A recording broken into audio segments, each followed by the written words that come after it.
Dan and I recently got a gorgeous antique mirror for £38 from the Petticoat Lane Emporium.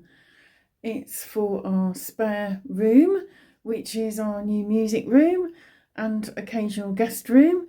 We're short of living space here, so the extra room is most welcome.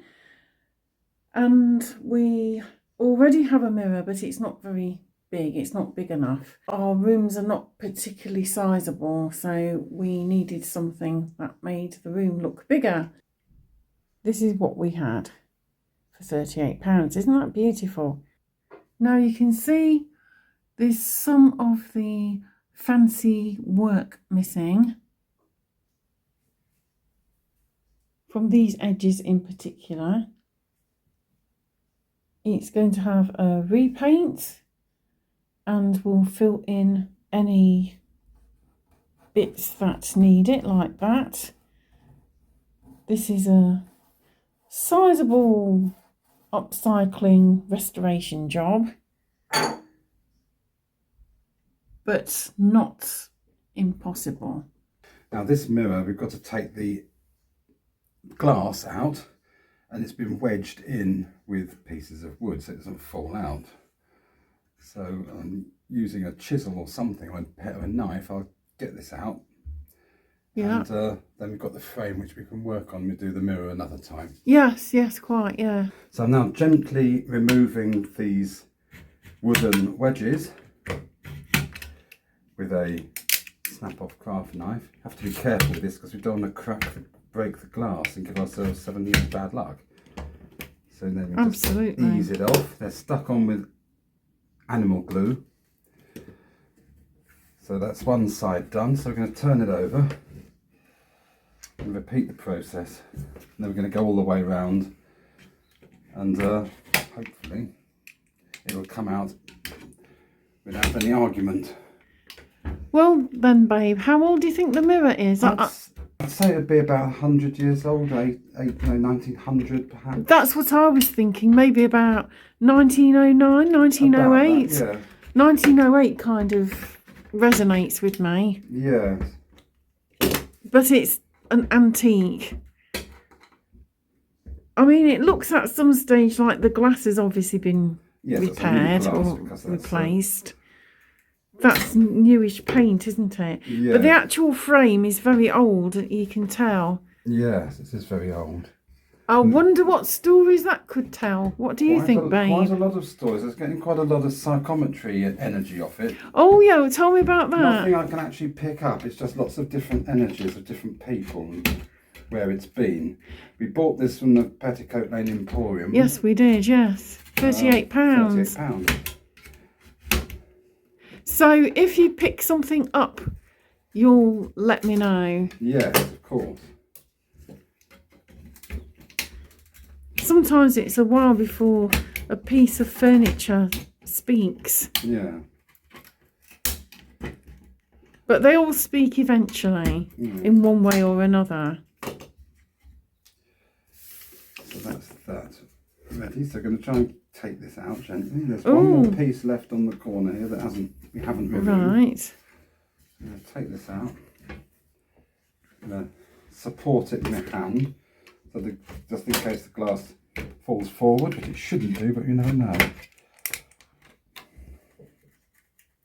Keep my hands clear of that. You replace those with fresh wood chips. So this is coming out. That needs a good clean. It's got paint on it, so we can scrape that off with a razor blade. Excellent job. Well done. That's all out. The frame itself is in two pieces. You've got an inner part and an outer part. We won't fiddle around with that. It's a bit loose. So we might put another screw in it. Yes. Just to hold it in position. Yes. Bracing here. But treat it as carefully as possible. Oh, of course, yeah. So that'd be the remedial work to do next. The ornate plaster work extends in front of it. Oh, it's broken off. But then that's painted. That could be removed. Yes. But I think we'll leave it all in one piece. Yes. just in case we take it apart and the whole thing falls to pieces. Yeah, we don't want that. That sounds like a plan, babe. Yes, that sounds a very good plan. Oh, well done. Yeah. Now the next stage, we're going to recreate the missing bits of filigree work in the plaster. Originally, the plan was to make an impression in plasticine and use plaster of Paris, but this could be quite fragile, so it might crack under the plasticine. Yes. And using plaster of Paris is extremely messy. So we're going to use epoxy and shape it. I'm going to mix some, we'll do a little bit at a time on this old ice cream tub.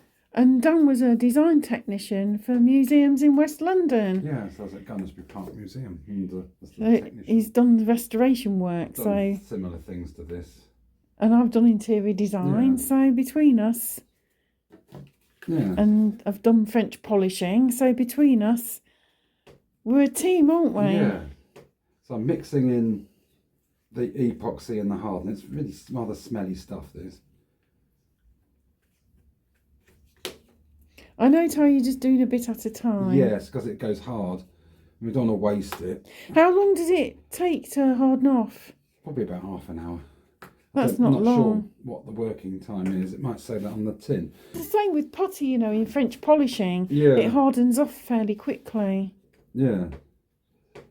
Because if we get many chips or cracks in furniture, if we're French polishing, we have to fill them with putty and smooth it off.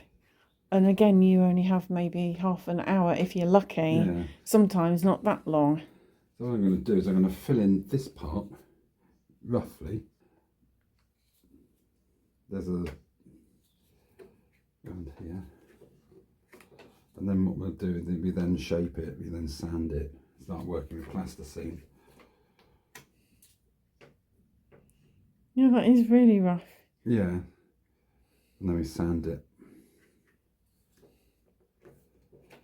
I have loads of sandpaper of different grades. I've got some in here which I brought in ready. Oh, did you? Is that from my French polishing box? No, it's some of my sandpaper. Okay. Decorating sandpaper. So I'm just copying that over here.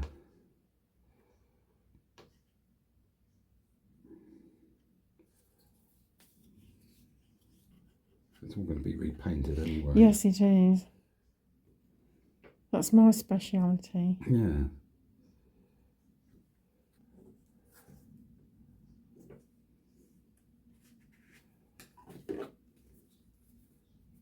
This is going to be resprayed in antique gold, probably. Yeah. Or else bronze. I think I've got both shades. And then I'll probably distress it a little bit with a bit of silver, probably. That'll look lovely. That'll look really nice. I'm just building this up around the outside. Because the room is more cool colours rather than warm colours. But it should look good when it's finished. I might mix silver and bronze together. Yeah. What we might do is build this to up. Tone it down a bit. Build this up in layers. Yeah. And you've got too much of it, it's difficult to work with. Smoothing it across like that, and then we'll put some more bits. When that's hardened, we can then add some more bits around the outside. Right, as you can see, I've done the basic groundwork of reconstructing this frame using epoxy wood filler. I've filled in the missing parts roughly, and when the epoxy is cured, I'll sand it and start tooling it before adding the next layer. So we're building up layer by layer as it's quite a complicated pattern. Looks good. Bye. See you soon. Bye.